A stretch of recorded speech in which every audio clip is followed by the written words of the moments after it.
রাসূলুল্লাহ সাল্লাল্লাহু আলাইহি ওয়াসাল্লাম বলেন, ওয়াল্লাযী নাফসু মুহাম্মাদিন বিয়াদিহি, অর্থাৎ ওই সত্তাহের শপথ যার হাতে আমার প্রাণ, অর্থাৎ মুহাম্মদ সাল্লাল্লাহু আলাইহি ওয়াসাল্লামের প্রাণ যার হাতে, অর্থাৎ একমাত্র মহান আল্লাহ রাব্বুল আলামিনের শপথ করে রাসূল পাক সাল্লাল্লাহু আলাইহি ওয়াসাল্লাম এই হাদিসটা বর্ণনা করেছেন। যে রাসূল পাক সাল্লাল্লাহু আলাইহি ওয়াসাল্লাম বলেন, লা তাকুমুস সাআতা, না তাকুমুস সাআতা, কিয়ামত হবে না, কিয়ামত হবে না, হাত্তা ইয়াজহারুল ফুহশু, হাত্তা ইয়াজহারুল ফুহশু, অর্থাৎ যতক্ষণ না এই পুরো পৃথিবীতে অশ্লীলতা সম্পূর্ণরূপে ছড়িয়ে ছিটিয়ে না পড়ছে। তো রাসূলুল্লাহ সাল্লাল্লাহু আলাইহি ওয়াসাল্লামের হাদিসের সরল অনুবাদ এটা হলো যে যতক্ষণ পর্যন্ত এই পুরো পৃথিবীতে অশ্লীলতা ছড়িয়ে ছিটিয়ে না পড়বে ততক্ষণ পর্যন্ত এই পুরো পৃথিবীতে কিয়ামত হবে না, পুরো পৃথিবীতে কিয়ামত হবে না। তো রাসূলুল্লাহ সাল্লাল্লাহু আলাইহি ওয়াসাল্লামের এই হাদিসের আলোকে আমরা এটুকু সবাই বুঝতে পারি।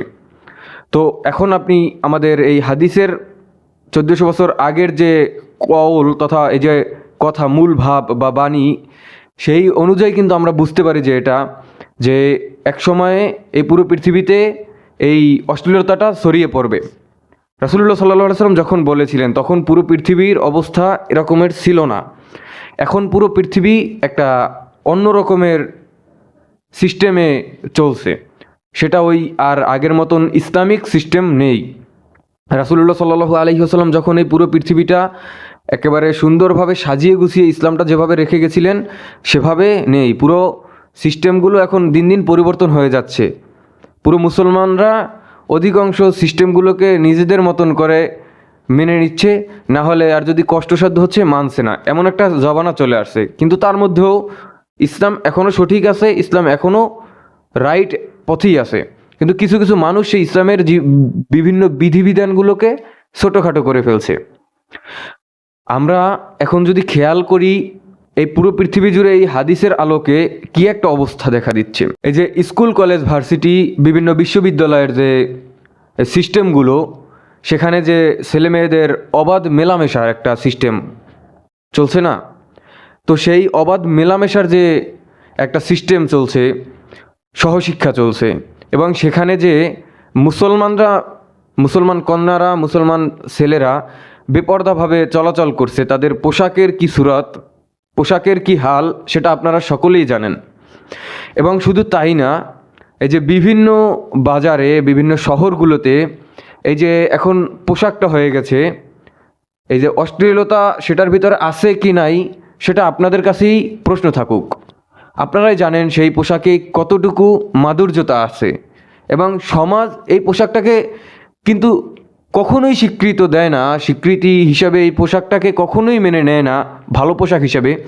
কিন্তু তারপরও এই সমাজ ব্যবস্থা যারা পরিচালনা করে তারাই কিন্তু এই পোশাকটাকে বেশি ব্যবহার করে, তাদের পরিবার এই পোশাকটাকে বেশি ব্যবহার করে। যে পোশাকটা সমাজ মেনে নেয় না, কিন্তু ওই সমাজে বসবাসকারী সকলেই ওই পোশাকটাকে পরিধান করছে, আবার ওই পোশাকটাকে মেনেও কেউ নিচ্ছে না। কারণ কি? ইসলাম এটা সমর্থন করে না।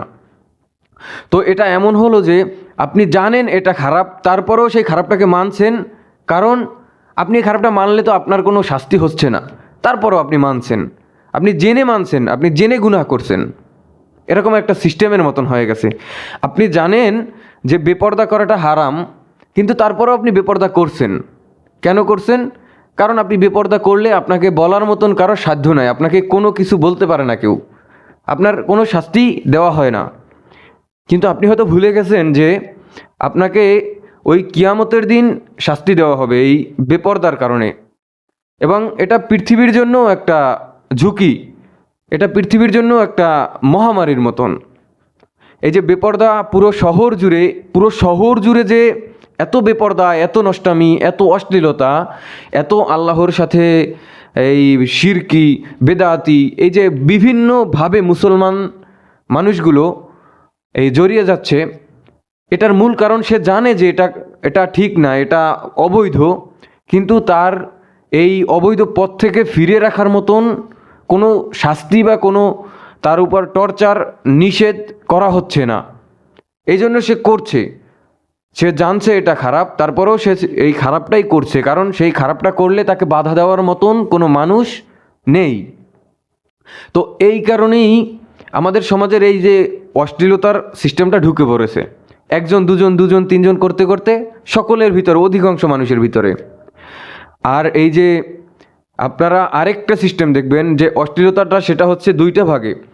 একটা হচ্ছে একেবারে সম্পূর্ণ বেপর্দা, যেমন এমন একটা জেনারেশন এখন যে বাবা মায়ের সামনে, পরিবারের সামনে, দেশের সামনে সে এমন একটা পোশাক পরে বের হয়েছে, বা সমাজের এই যে বিভিন্ন অনুষ্ঠানে যাচ্ছে, এই একটা শহরে বের হয়েছে এমন একটা পোশাক পরে, সেই পোশাকটা পরিধান করার ফলে তার নিজের কাছে নিজেকে খারাপ লাগছে, কিন্তু তারপরও সে বের হয়ে গেছে। কেন বের হয়ে গেছে? কারণ তাকে সে ওই পোশাকটা পরলে সুন্দরী বলবে বা স্মার্ট বলবে। অনেক সময় দেখা যায় এই পোশাকটা আসলে ঘরে বসেও পরার মতন পোশাক না, কিন্তু সে ওই পোশাকটা পরছে কারণ তার লজ্জা করে না ওই পোশাকটা পরলে, তার ঘৃণা করে না ওই পোশাকটা পরলে, তার লজ্জা নাই, লজ্জা উঠে গেছে ওই পোশাকের উপর থেকে। মনে হচ্ছে যেন এটা আমার জন্য জায়েজ এবং এটাই সঠিক। সে একটা সময় বুঝতো যে এটা আসলে সঠিক না, কিন্তু এখন সে ওইটাই করে, কারণ সে বুঝতে বুঝতে, দেখতে দেখতে তার অভ্যাস হয়ে গেছে, অভ্যস্ত হয়ে গেছে। আর এই বাবা মায়ের সামনেও এখন দেখা যায় মেয়েরা বা ছেলে যে পোশাক পরিধান করে থাকে, সেটা আসলে ওই 5 বছরের একটা বাচ্চাও পরিধান করে না। একটা 5 বছরের বা 3 বছরের শিশু যে পোশাকটা পরিধান করে, একটা 16 বছর 20 বছরের যুবক যুবতীও সেই পোশাকটাই পরিধান করে। তো এটা একটা অশ্লীলতার পর্যায়ে চলে গেছে। আর এই অশ্লীলতার পর্যায়ে চলে যাওয়ার মূল কারণ হচ্ছে সমাজ থেকে লজ্জা শরম সব কিছু উঠে যাওয়া। এই দেখতে দেখতে নাটক, সিনেমা, থিয়েটারগুলো এখন সব ইফেক্ট আমাদের ভিতরে চলে এসেছে। আমাদের ভিতরে এই নাটক, সিনেমা, থিয়েটারের যে এই পোশাক বা যে ভাব, এই অনুভূতি, আবেগ, এগুলো আমাদের জীবনে চলে এসেছে। আর আমাদের জীবনে আস্তে আস্তে আমরা ওই এখন লজ্জা, শরম, হায়া, এই বেপর্দা, এগুলো সব নিজেদের মধ্যে ঢুকিয়ে এবং বের করে দিয়েছি। যেগুলো আমাদের এই খারাপ অভ্যাসগুলো আমরা ঢুকিয়ে নিয়েছি। এক কথায় কথাগুলো বুঝবেন যে আমাদের এখন লজ্জাই করে না যে আমরা এই পোশাকটা পরে বের হলে মানুষ খারাপ বলবে। এই একটা বিষয় যেটা একেবারে ওয়েস্টার্ন কালচার, অর্থাৎ ইহুদি খ্রিস্টানদের, বৌদ্ধ ধর্মদের, বিধর্মীদের পোশাক। তাদের তো আর বোকরা নাই, তাদের ওড়না নাই, বোকরা নাই, তাদের এই বিভিন্ন ঢেকে রাখার, আবরণ করার কোনো আইন বিধান নাই। তাদের পোশাকটা আপনি পরছেন, একবার একটু জাস্ট খেয়াল রাখবেন। এই কথাটা বারবার কিন্তু আমি বলি যে আপনি মনে রাখবেন যে আপনি কার অনুসরণ করছেন।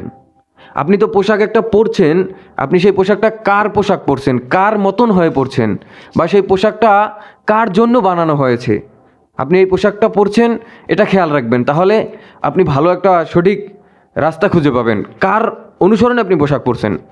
তো দ্বিতীয়ত আরেকটা যে সমস্যা দেখা যায় অশ্লীলতার, সেটা হলো ইসলামিক নিয়ম মেনে, নাউজুবিল্লাহ, ইসলামিক নিয়ম মেনে একটা অশ্লীলতা আছে। সেটা হলো যে এই বোকরা পরে বা এই ইসলাম মেনে এই পাঞ্জাবি পরে, সেটার ভিতরে অশ্লীলতা।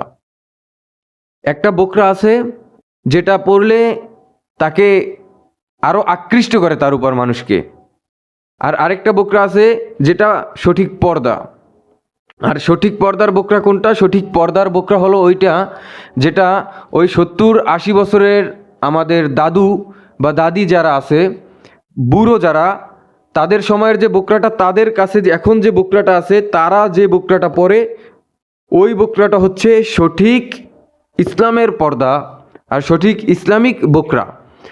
আর এখনকার যে এই ফ্যাশন ডিজাইন, বিভিন্ন রং, বিভিন্ন পুঁতি, বিভিন্ন কাটা ফাটা, এই ফাড়া, এই পালক ইত্যাদি ইত্যাদির যে এগুলো হচ্ছে একটা পোশাক, এগুলো হচ্ছে একটা পোশাক, এগুলো কিন্তু পর্দা না।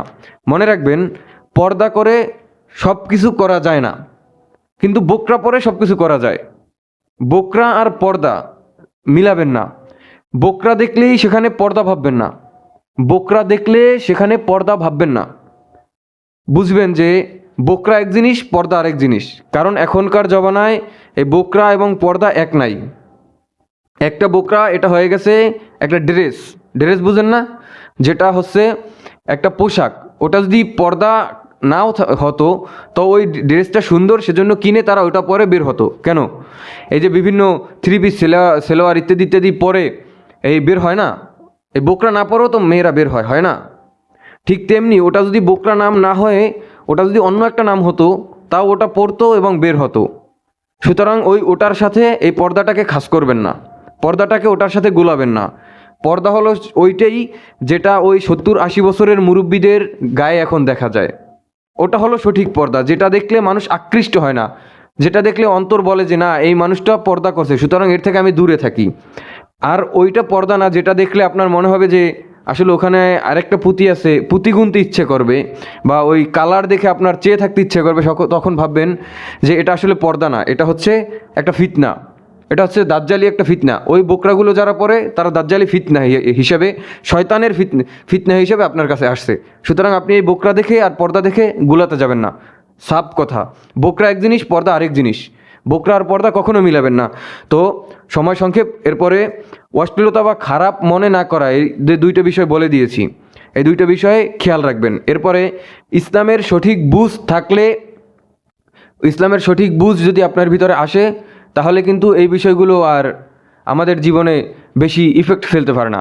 এই জন্য আমাদের সবসময় সর্বক্ষেত্রে ইসলামের সঠিক বুঝ, ইসলামের সঠিক জ্ঞান, ইসলামিক সঠিক ইলম আমাদের অর্জন করতে হবে। আর এই জন্য ছোটোবেলা থেকেই ছেলে সন্তান এবং ছোটোবেলা থেকেই বাচ্চাদেরকে মাদ্রাসায় পড়ানোর ব্যবস্থা করবেন, ছোটোবেলা থেকেই ইসলামিক জ্ঞান অন্বেষণ করার ব্যবস্থা করবেন। আর যদি এই ছোটোবেলা থেকে ইসলামিক জ্ঞান অন্বেষণ করার ব্যবস্থা না করেন তাহলে আপনার কপালে দুর্ভোগ আছে মুরব্বি হয়ে গেলে। যখন আপনি কামাই করতে পারবেন না তখন আপনার কপালে দুর্ভোগ আছে, তখন আপনার কপালে ভীষণ দুর্ভোগ আছে। আপনাকে খাওয়াবে না, আপনাকে ছুঁড়ে ফেলে দিবে ওই রাস্তায়, মনে রাখবেন। যদি আপনার সন্তানকে আপনি ইসলামিক শিক্ষায় শিক্ষিত না করতে পারেন, এখনকার যে জেনারেশন, এই জেনারেশনের সাথে তাল মিলে এই ওয়েস্টার্ন কালচারে পড়ালেখা করান এবং এই দুনিয়াবী শিক্ষায় শিক্ষিত করেন, সম্পদের লোভে পরেও আপনাকে ছুঁড়ে ফেলে দেবে, আপনার স্ত্রী অর্থাৎ ওই সন্তানের মাকে ছুঁড়ে ফেলে দিবে। সে নিজের স্ত্রী এবং নিজের সন্তানকে নিয়ে ইনকাম বাণিজ্য করবে এবং খাবে। সুতরাং সন্তানকে সঠিকভাবে ভালোভাবে মানুষ করতে চাইলে সন্তানকে একজন হক্কানি আলেমের দরবারে পাঠাবেন এবং সন্তানকে একটা হক্কানি মাদ্রাসায় পড়াবেন, সঠিক আকিদা বুঝাবেন, সঠিক আল্লাহ রসুলের আইনগুলোকে বুঝাবেন। তখন দেখবেন আপনার উপর এমনিতেই তারা সুন্দর ব্যবহার করবে, আপনাদের হক আদায় করবে। এই জন্য আর এই যে অশ্লীলতা, পর্দা বেপর্দা, এই ইসলামটাকে বুঝে যখন তিনি পালন করবে তখন কিন্তু তিনি সঠিকভাবে এই ইসলামটাকে জানার চেষ্টা করবে, তখন সে সঠিকভাবে ইসলামটা পালন করতে পারবে। তো মোট কথা হলো এটাই, যখন আপনি ইসলামটাকে সঠিকভাবে জানবেন তখন আপনি সঠিকভাবে ইসলামটাকে পালন করতে পারবেন। আর এই অশ্লীলতা, বেহায়াপনা এগুলো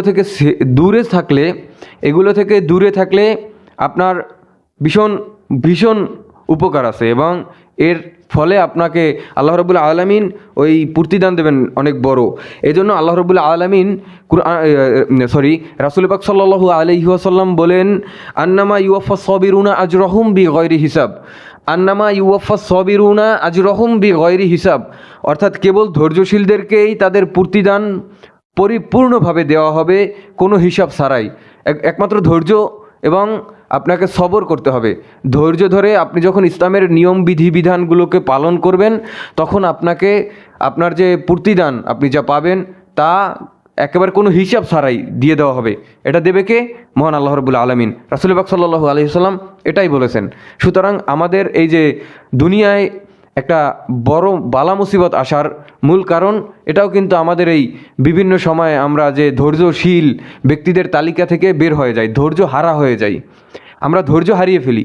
আর এই ধৈর্য হারিয়ে ফেলার ফলে আমরা কিন্তু বিভিন্ন সময় বিভিন্ন বিপদ আপদে পড়ে যাই।